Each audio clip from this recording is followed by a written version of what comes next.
In 1924, the United States closed its borders for the first time when the Senate passed the Immigration Act. It set quotas on how many immigrants could come from a certain country. To aid the enforcement of these new regulations, the United States Border Patrol was established. 5 years later, America criminalized immigration for the first time when the Senate passed the Undesirable Aliens Act. At the birth of the organization, Border Patrol recruited 450 officers to protect America's border. Since then, the agency has changed its name to Customs and Border Protection, CBP, and expanded to employ over 50,000 Border Patrol agents. They claim to continue to echo the motto that agents have lived by since 1924, honor first. However, by examining the practices of CBP, it can be seen that this agency applies invasive and brutal tactics which do not match their supposed principle of honor.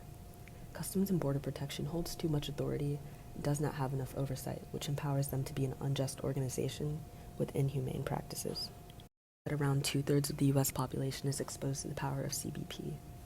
This comes into question because Border Patrol officers do not have to comply fully with the Fourth Amendment. The border exception, while not technically an exemption from the Fourth Amendment, gives CBP a loophole to violate the Fourth Amendment as we know it, because it does not require Border Patrol to have a warrant or probable cause to search a vehicle. This is deemed legal because officers do need to have reasonable suspicion to search people within the zone of the border. Probable cause requires that an officer must be sure that a crime is being committed before searching someone's person.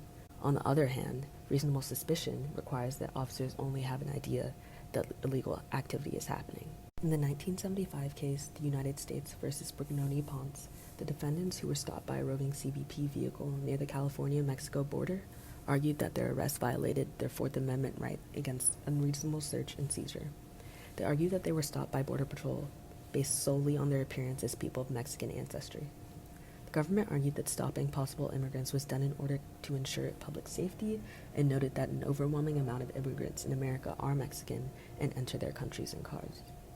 Thus, it was justified to stop and search the defendant's vehicle based on their racial identity. Although the Supreme Court ruled against the government on the specific facts in this case, it accepted CBP's argument and affirmed that the border and its functional equivalents, it's okay to use racial appearance as a factor in building reasonable suspicion, which can be used to search someone's vehicle within the border. This ruling essentially legalized racial profiling. It not only furthered criminalization of immigrants, but also took away the Fourth Amendment rights of anyone appearing to be of Mexican descent. This ruling also allows CBP to violate the 14th Amendment, which states that no citizen should be discriminated against based on their race. This is not where CBP's unjust practices stop. They also caused the death of migrants trying to enter the United States. During former President Bill Clinton's administration in 1994, Operation Gatekeeper was pushed into plan. The purpose of the plan was to greatly decrease illegal immigration by strengthening Border Patrol's presence at common routes of entry at the southern border. In theory, this sounds okay. However, the common points of entry at the border are where it's also safest to enter the United States. By increasing Border Patrol presence at these points, immigrants are forced to trek through dangerously hot parts of the desert to enter the United States. Of course, this was the point of the plan, to prevent people from entering the States by showing them that there are no safe points of entry to do so. This may have been deemed okay if it actually lessened the amount of people trying to enter the States. But immigrants' need for a safer, better lifestyle surmounts the conditions of the routes to enter the U.S. So while the policy may have reduced the entry of migrants into the U.S., it ignores the number of people that died in the process of trying to cross at other points not subject to the Operation Gatekeeper's patrol. In the end, the only real effect of the operation was the increase in the number of people dying from trying to enter the U.S. The government is also criminalizing people who are trying to help migrants gain safe entry into the country. Scott Warren is a part of humanitarian organization No More Deaths, which aims to educate people on the unjust practices of Border Patrol and help migrants traveling through this dangerous terrain. Warren worked in a center in the Sonoran Desert of Arizona in alliance with his organization to medically aid those who have fallen sick or been injured during their trip. In January of 2018, Border Patrol agents entered the barn without warrants and arrested Warren for aiding 2 migrants seeking help at the center at the time. He was then taken to court where he was accused of providing the men with food, water, clean clothes, and a place to sleep over 3 days. And not too long after, he was formally charged with 2 federal counts of harboring and 1 count of conspiracy. Scott Warren was eventually able to overcome these charges, but it took 2 trials and months of uncertainty over his freedom and liberty for him to do so.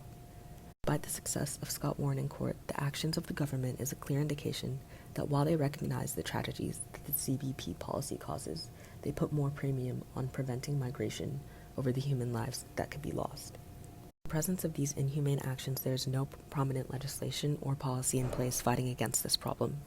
Almost all proposals made concerning immigration are to expand CBP or further crack down on immigration. Most senators and people in Congress are not concerned about how the American government can help immigrants.